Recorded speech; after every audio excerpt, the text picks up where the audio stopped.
जय हिंद। आज के वीडियो में हम लोग जानेंगे वृत्तों से संबंधित बहुत ही महत्वपूर्ण क्वेश्चन। तो आइए हम वीडियो को स्टार्ट करते हैं। देखिए क्वेश्चन मेरा ये है कि एक वृत्त की त्रिज्या 7 सेंटीमीटर है तो वृत्त का व्यास कमा परिधि तथा क्षेत्रफल ज्ञात कीजिए। तो इसको लगाने से पहले आपको कुछ सूत्र जानना बहुत जरूरी है। तो हम सूत्र ये होता है, जो वृत्त का व्यास होता है, जैसे आप देखिए वृत्त का व्यास बराबर होता है 2 गुने त्रिज्या।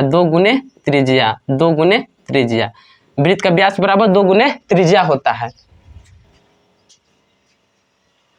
ठीक, अब सुनिए, वृत्त का व्यास बराबर 2 गुने त्रिज्या। अब उसके बाद एक तो यह जान लीजिए कि वृत्त का परिधि बराबर होता है 2 पाई आर, जहाँ पे त्रिज्या को हम क्या मान लिए, यहाँ पे त्रिज्या की जगह पे आर लिख दिए हैं, यानी वृत्त का परिधि बराबर 2 पाई आर होता है। उसके बाद आता है वृत्त का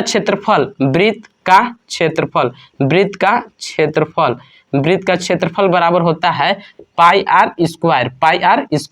अब सुनिए, जहाँ पे हम लोग पाई का जो मान है 22/7 रख सकते हैं या 3.14 रखते हैं, यानी पाई बराबर होता है 22/7 या रख सकते हैं 3.14, इतना हम लोग रख सकते हैं। तो देखिए हम इस सवाल को हल कैसे करेंगे। सबसे पहले इसके लिए हम एक चित्र बना लेते हैं, एक वृत्त बना लेते हैं। मान लीजिए वृत्त बना लिए, ठीक, जिसका केंद्र O है और त्रिज्या R है। ठीक, सुनिए, त्रिज्या को हम क्या मान लिए है R, जो R का मान कितना दे दिया हमारा 7 सेंटीमीटर, तो R की जगह पर हम लिख देंगे 7। ठीक, हम R की जगह पर कितना लिख देंगे 7 सेंटीमीटर।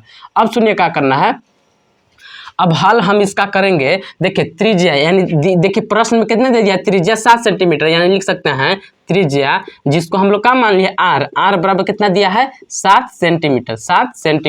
सेमी को हम ऐसे भी cm भी लिख सकते हैं। ठीक, अब सुनिए, हमको वृत्त का व्यास निकालना है, तो हम लिख लेंगे वृत्त का व्यास बराबर क्या होता है। देखिए वृत्त का व्यास बराबर 2 गुने त्रिज्या, यानी हम यहाँ पे त्रिज्या को R मान लिए हैं, तो यहाँ पे 2r लिख सकते हैं। ठीक, 2r और 2 अपने जगह पे, त्रिज्या के जगह पे कितना रखना है 7, तो यहाँ पे रख देंगे 7, तो 7 दूना कितना हो जाएगा 14 सेंटीमीटर हो जाएगा, यानी वृत्त का व्यास कितना हो जाएगा 14 सेंटीमीटर। उसके बाद निकलना वृत्त की परिधि, तो यहाँ पे लिख सकते हैं परिधि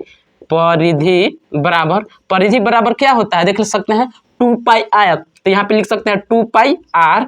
देखिए 2 अपने जगह पे पाई का मान कितना रखना है 22/7 भी रख सकते हैं या 3.14 रखेंगे, तो यहाँ पे कुछ भी नहीं कहा है, तो इसलिए हम 22/7 रखेंगे। 22/7 गुने त्रिज्या का मान कितना दिया, R का मान कितना 7, यहाँ पे हम रख देंगे 7। अब सुनिए 7 से 7 को काट देंगे, यहाँ पे कितना बच गया 2 गुने 22, यानी जब गुना कीजिएगा तो 22 गुना कितना हो जाएगा 44 सेंटीमीटर, यानी परिधि कितना निकल गया हमारा 44 सेंटीमीटर। उसके बाद हम निकालेंगे वृत्त का क्षेत्रफल, यानी लिख सकते हैं वृत्त का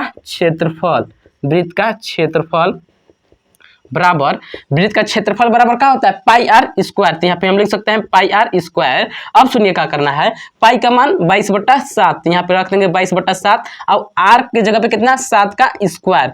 अब बात समझिएगा, स्क्वायर के मतलब कि 7 का गुना कई बार करा देना है, 7 गुने 7 कर देना है, तो यहाँ पे हम लिख सकते हैं 22/7 गुने 7। अब सुनिए 7 से 7 काट दीजिएगा, तो यहाँ पे कितना बच गया, यहाँ पे लिख सकते हैं हम 22 गुने 7, जब गुना कीजिएगा तो 7 दूना 14 के 4 हासिल 1 और 7 दूना 14 1 15, यानी 154 सेंटीमीटर। देखिए आर का यहाँ पे स्क्वायर है तो सेंटीमीटर का भी स्क्वायर होगा, तो यहाँ पे सेंटीमीटर स्क्वायर, यानी वृत्त का क्षेत्रफल कितना निकल जाएगा 154 सेंटीमीटर स्क्वायर। अगर वीडियो अच्छा लगा होगा तो वीडियो को लाइक कीजिएगा और चैनल को सब्सक्राइब कीजिएगा।